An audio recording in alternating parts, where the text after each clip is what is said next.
Good afternoon. I'm John B. Toomey Jr. I'm your host today for our continuing series of CVC interviews.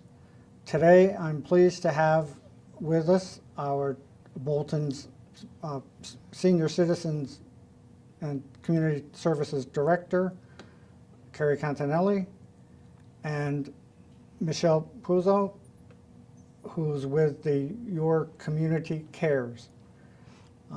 Carrie, you started for years you've been having a lot of teenagers and other people going around to senior citizens' homes and getting people's chores done.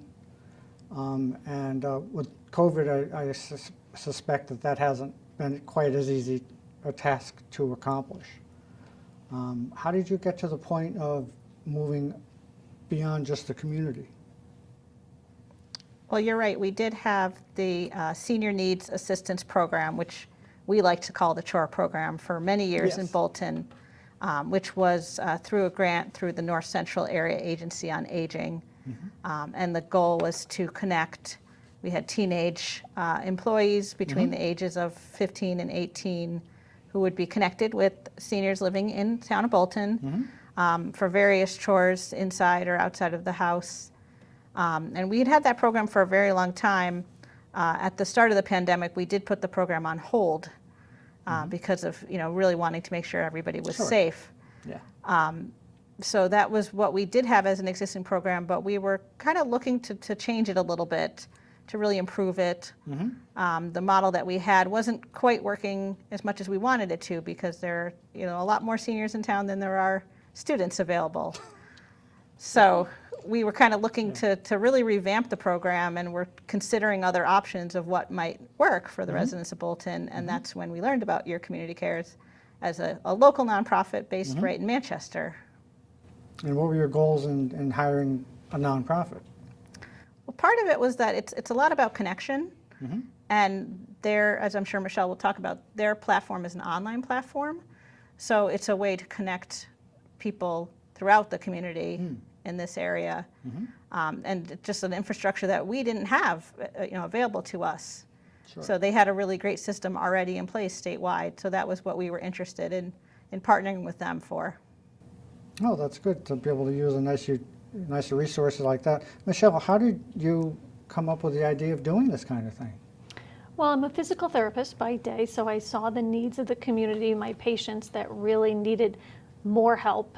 And I thought, what if they could get connected to their neighbors, the people that could help them? And so that's when we decided to go with a virtual platform or software that basically connects communities, that local residents can be connected to volunteers. Oh, okay. So is that part of your background on how to get to that point?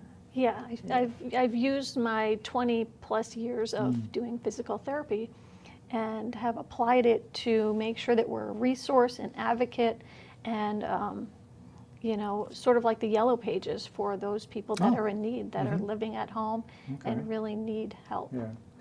So people are going to find your company by either going online or calling the senior center, because I'm sure a goodly percentage of our seniors don't use a computer. I'm sure that's going to diminish as time goes on, but how are we going to, you're still going to provide a resource to say, hey, let's get in touch with Michelle and her Your Community Cares organization. Is that what you're planning on doing?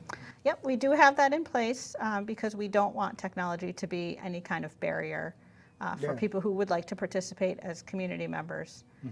So what we have set up with Your Community Cares is, because we are community partners, the staff at the senior center is able to work with whoever would like to participate and get them into the system and put their request for community deeds into the system, and just let them know by telephone that everything is ready to go forward.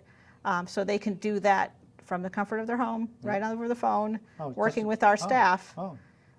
So that way, if it is an issue, some people in town don't have computers, so we certainly still would like them to be connected just pick up and a phone. be able to participate. Oh, good. That's good. And I'm sure you've already trained your staff on how to use the platform. So that's a good thing. In the past, what kind of requests were you getting?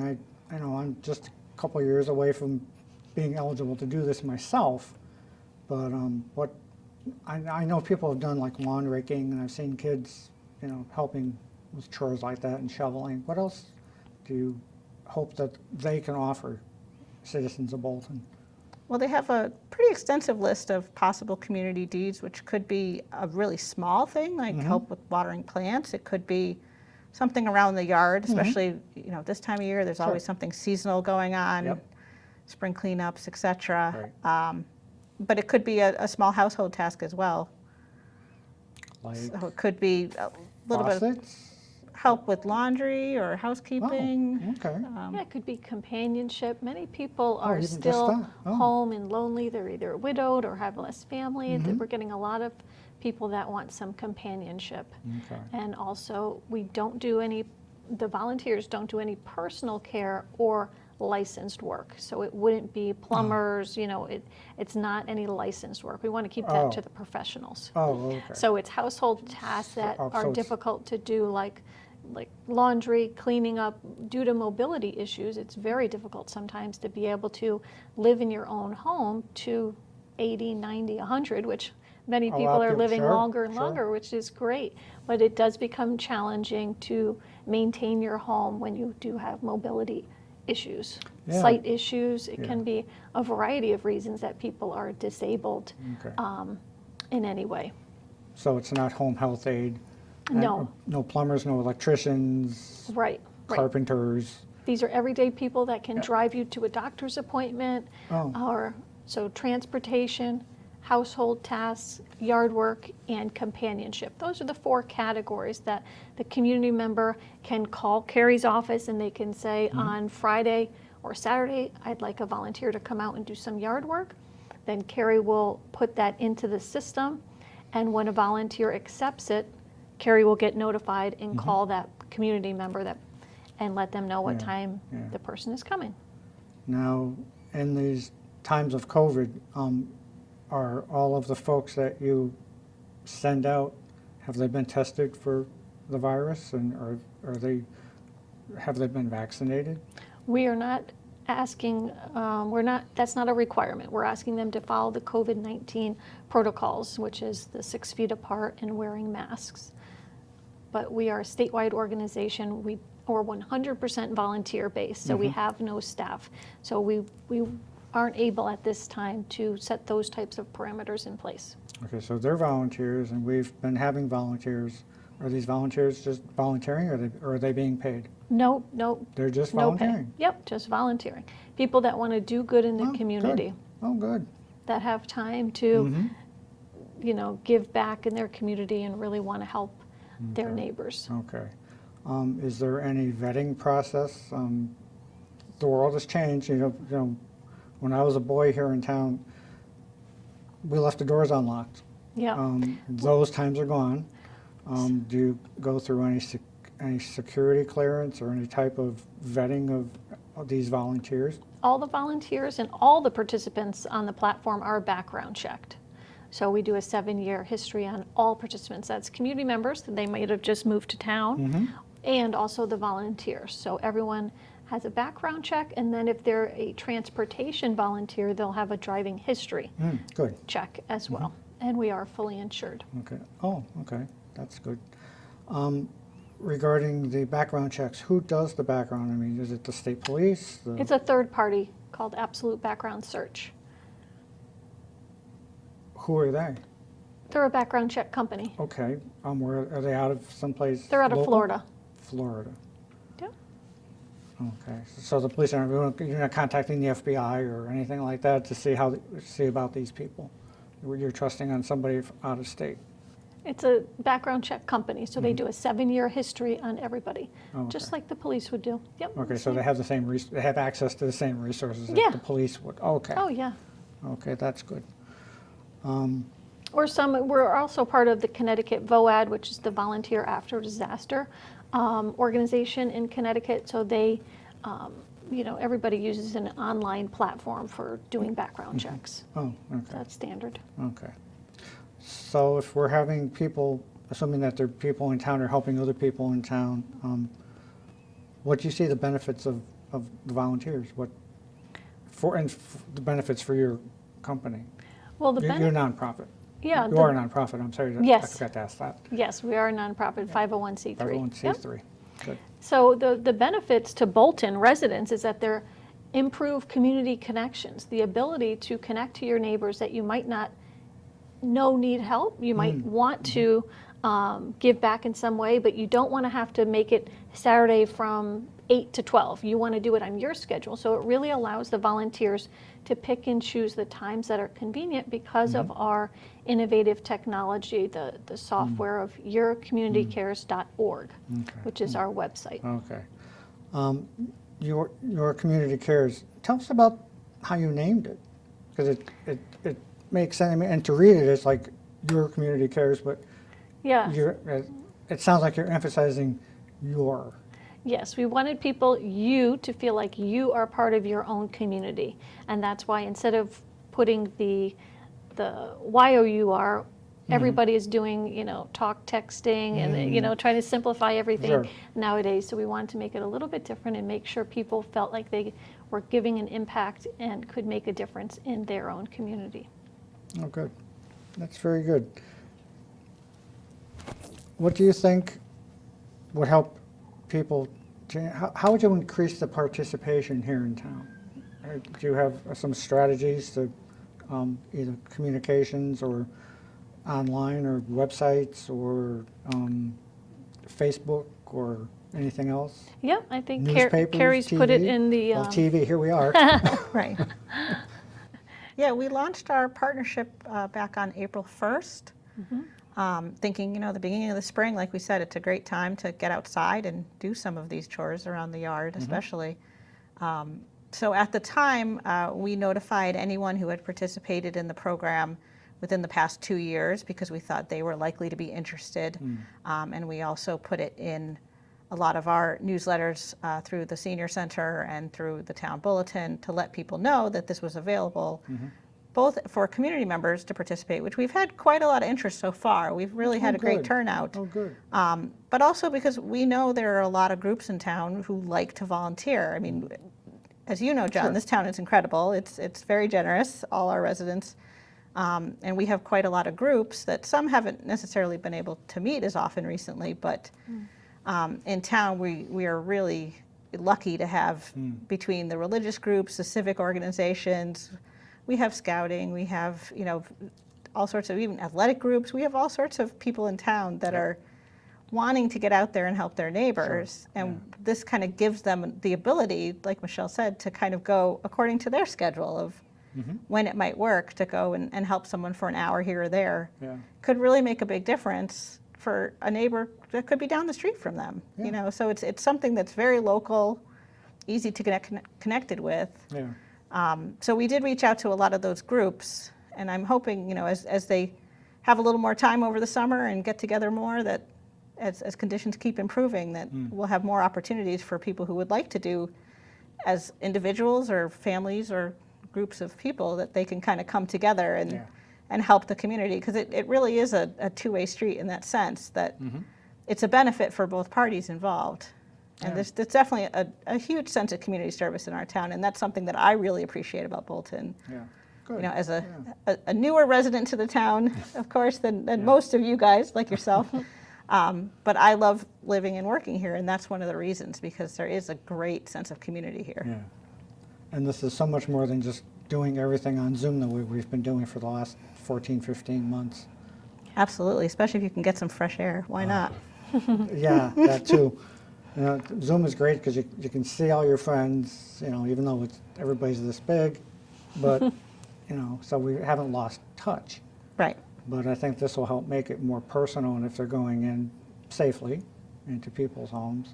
And what's the minimum time, Frank? Can they help for just 15 minutes, or do you kind of like want to do it for at least an hour, or? Well, it's really I don't up to expect what. all day, but. Yeah, it's whatever the community member drives the visits. So the community member puts in the task. So whether it's watering the plants or whether it's dropping off food from the food pantry, it's based on the need. the need of the community member. Oh, okay. So we've customized it so that the system puts in an hour, but it could be as little or more than an hour based on the community member's needs. Okay. We really want the community member to continue to use the system, not just have a one-time visit. We want them to continue to use the system and connect with their neighbors and really build those relationships so that if they had an upcoming surgery or they needed a ride for voting or the vaccine, there's a lot of different Sure. ways that people can help. Oh, that's good. We can give you an example of Yeah, that's good. someone who recently participated needed some help with picking up twigs in their yard, in their backyard. Yeah. So that was an example of a volunteer accepted the request. They came out there, and I think they probably only took about an hour, but it was something of great use to her to gather everything in one spot. And sometimes they're very unique requests. We recently had someone that was interested in going for a walk in a park with someone. Oh, So that's a great example of a companionship type of task that's what they're really looking for, is being able to go out and enjoy Yeah. one of our local parks yeah. around here. And so that's something that it may not be a lot of physical labor. It could be something as simple as that you're just spending time together, and that's what that person was really looking for. Have you, when do we expect to start doing this? Is this? We started in April. Oh, you've been doing this? Where have I been? How about that? I know I've seen it in the, like she said, the Bolton Community News. I've seen it on the town's bulletin that comes out every so often by email. I got an email from you, and it appeared to be a general email to people in town. Well, we've created a system of really connecting to those people on what we consider the stakeholders of the town that we feel can help us get better connected to volunteers that can help, and also refer those community members, sign up those community members. So if you had a sister or brother that wasn't computer savvy or didn't have the internet, you can enroll someone on their behalf and run their profile for them. If you wanted to. We have someone in the town of Bolton, her daughter from California is running her account for her.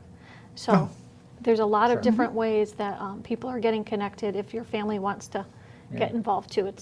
It's not just all through Carrie's department. Do you anticipate things will pick up once COVID is eventually, I'm not made insignificant, but turns downward so that we're not all having to have restrictions? And I don't know, do you think that the need would increase or decrease once things change? I think the pandemic has shown that virtual connections are the future. People don't feel as comfortable leaving their homes, and it's really hard to know when that comfort level will be there for a lot of the aging adults that they've become a lot weaker since being home over the last 12 to 15 months. Physically, you mean? Physically, yeah. Yeah. And that leads to that insecurity when they're leaving the house. And so wanting to have a companion or someone going to a park with them so they can build up their strength again. Right. Because unfortunately they've been sitting and watching TV a lot more than they ever used to. And hopefully once the senior center is open and they can be out, healthy for everyone. they'll be happy. Most tasks around the house don't really go away, and That's true. many people have lived in their homes in Bolton for many decades. We have a lot of residents who have lived here, some as many as 50 or 60 years, and absolutely love it here. This is their home. So they want to be able to stay in their home, but to be able to have a little bit of help here and there can make it a lot more, a lot easier to really feel like you're feeling good in your home, and then can go and enjoy yourself because you're not worried about a task kind of hanging over your head. Good. Have you gotten any odd requests for help? I mean, aside from lawn raking and watering plants and laundry, things like that. Anything bizarre come up? Not so far, I don't think so, but sometimes occasionally someone's needing something that's maybe a little bit out of the scope of the program. It's like Michelle said, that it's not really meant to be a skilled provider, that if it requires, sometimes there's certain equipment that's needed and involved, or a licensed professional. So in those cases, we sometimes work with people about, in the event that they need something like that, we do have our financial assistance program in town. So sometimes people Oh, have right. looked into, if they're needing something like that and it's a financial hardship, then they can talk with me separately about what we can do for them if that's the level of need they have around the house. But this is meant to be more for kind of those occasional tasks, but there's certainly an opportunity if you meet a volunteer and hit it off, that the next time you request the same person again or have something on more of a regular basis. So Good. it could be a one-time thing, it could be several times. So it does have a little bit of flexibility there. Oh, good. Michelle, how long have you been doing this, and how many towns do you help citizens in? The website launched in June of 2019, just before the pandemic. Yeah. And then we have participants in over 100 towns across Connecticut. Oh. And we're hoping to be a resource for all the towns in Connecticut with more outreach. And this is great, so thank you very much, Carrie, for using our platform to connect your older adults to people that can really help them. Did you help design the platform itself? Yep, and we worked with the web developer. Oh, Yep. oh, good. Oh, good. And we're constantly updating our website, so it will be with a lot more new features in the next month or so. Oh. So that'll be exciting. Okay. Do you have anything else to add before we have to leave? No, well, thank you so much for talking with us today. How about you? Anything from the town's perspective? No, we're just happy to be here, and thanks for talking with us, John. No, I'm always happy to do this.